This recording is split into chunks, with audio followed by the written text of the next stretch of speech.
పడి మెట్ల పైకెక్కి గుడికేగు భక్తులకు ఎదురొచ్చే బంగారు స్వామి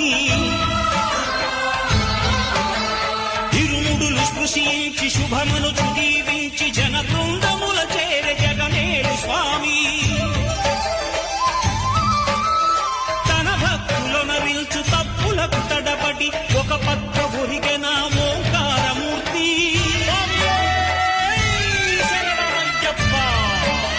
స్వాములందరూ తనకు సాయము కాగా ధీమంతుడై లేచె ఆ కన్య స్వామి